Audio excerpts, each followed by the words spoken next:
Hello Day It family, it's Miss Coté, and I am back to share with you today another book. The Christmas book that I read was so well received that I thought I would make a video for a new program that I'm implementing here at Daggett called Book of the Month. So unlike our Christmas book, the book that I'm going to read to you today, you will receive a copy of it along with a letter to your class and to your teacher talking a little bit about why that book was chosen for you by me and an activity that I want you to do to complete it. But this book of the month is very, very special to me, and it was carefully selected as the first book I wanted to give to you because it's by one of my very favorite authors, Kevin Hinks. So in the letter that's going to accompany this book that your teachers are receiving for you, you'll learn a little bit why I love Kevin Hinks so much. But at this time, I want to share with you our first ever book of the month here at Daggett Elementary, Chester's Way by Kevin Hinks. Chester had his own way of doing things. Hello, my name is Chester. I like croquet and peanut butter and making my bed. He always cut his sandwiches diagonally. He always got out of bed on the same side, and he never left the house without double knotting his shoes. Chester always had the same thing for breakfast, toast with jam and peanut butter. And he always carried a miniature first aid kit in his back pocket, just in case. You definitely have a mind of your own, said Chester's mother. That's one way to put it, said Chester's father. Chester's best friend Wilson was exactly the same way. That's why they were best friends. Chester wouldn't play baseball unless Wilson played, and they never swung at the first pitch or slid head first. Wilson wouldn't ride his bike unless Chester wanted to, and they always used hand signals. If Chester was hungry, Wilson was too, but they rarely ate between meals. Some days I can't tell the two of you apart, said Wilson's mother. Me either, said Wilson's father. Chester and Wilson, Wilson and Chester. That's the way it was. They loved to go on picnics. Once, when Wilson accidentally swallowed a watermelon seed and cried because he was afraid that a watermelon plant would grow inside too, Chester swallowed one too. Don't worry, said Chester. Now, if you grow a watermelon plant, I'll grow one too. Chester duplicated his Christmas list every year and gave a copy to Wilson because they always wanted the same things anyway. For Halloween, they always dressed as things that went together. Salt and pepper shakers, 2 mittens on a string, ham and eggs. They really are 2 peas in a pod, said Chester's mother. Looks like it, said Chester's father. In spring, Chester and Wilson shared the same umbrella. In winter, they never threw snowballs at each other. In fall, they raked leaves together. And in summer, they reminded each other to wear sunscreen so they wouldn't burn. Chester and Wilson, Wilson and Chester, that's the way it was. And then Lily moved into the neighborhood.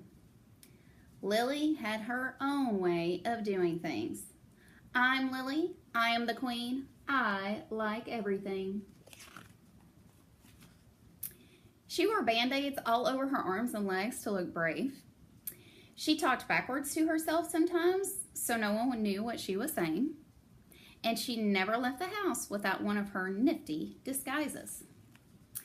Lily waved at all the cars that passed by, even if she didn't know who was in them. And she always carried a loaded squirt gun in her back pocket just in case. She definitely has a mind of her own, said Chester. That's one way to put it, said Wilson. When Lily asked Chester and Wilson to play, they said they were busy. When she called them on the phone, they disguised their voices and they said they weren't home. If Lily was walking on one side of the street, Chester and Wilson crossed to the other and hid. She's something else, said Chester. Looks like it, said Wilson. One day while Chester and Wilson were practicing their hand signals, some older boys rode by, popping wheelies. They circled Chester and Wilson and yelled personal remarks. Chester and Wilson didn't know what to do. Just when they were about to give up hope, a fierce-looking cat with horrible fangs jumped out of the bushes and frightened the other boys away. "Are you who I think you are?" Chester asked the cat. "Of course," the cat replied. "Thank you, Lily," said Chester. "You're welcome, Chester," said Lily. "Thank you, Lily," said Wilson. "You're welcome, Wilson," said Lily. "I'm glad you're wearing a disguise," said Chester. "And I'm glad you had your squirt gun," said Wilson. "I always do," said Lily, "just in case." Afterward, Chester invited Lily over for lunch. "You have a Muscle Mouse cup," said Lily. "Of course," said Chester. "I do too," said Lily. "Same here," said Wilson. Chester and Wilson cut their sandwiches diagonally. Lily asked Chester's mother if she had cookie cutters, and she made stars and flowers and bells. "That's neat," said Chester. "Wow," said Wilson. That night, Lily invited Chester and Wilson to sleep over. "You have a nightlight," said Chester. "Of course," said Lily. "I do too," said Chester. "Same here," said Wilson. Chester and Wilson wanted toast with jam and peanut butter for breakfast the next morning. "Boring," said Lily. "Try this instead." "This is good," said Chester. "Wow," said Wilson. After that, when Lily asked Chester and Wilson to play, they said yes. When she called them up on the phone, they had pleasant conversations. And if Lily was walking on one side of the street, Chester and Wilson waved and ran to catch up with her. Chester and Wilson taught Lily hand signals, and she taught them how to pop wheelies. Lily taught Chester and Wilson how to talk backwards, and they taught her how to double knot her shoes.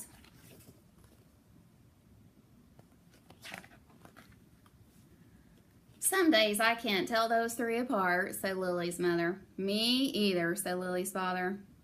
Chester and Wilson and Lily, Lily and Wilson and Chester. That's the way it was. For Halloween, they dressed as three blind mice.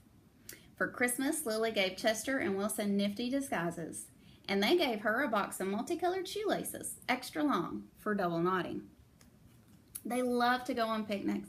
When Wilson and Chester told Lily about how they had swallowed a watermelon seed once, Lily swallowed 3 of them. "I'll grow a watermelon plant for each of us," she said.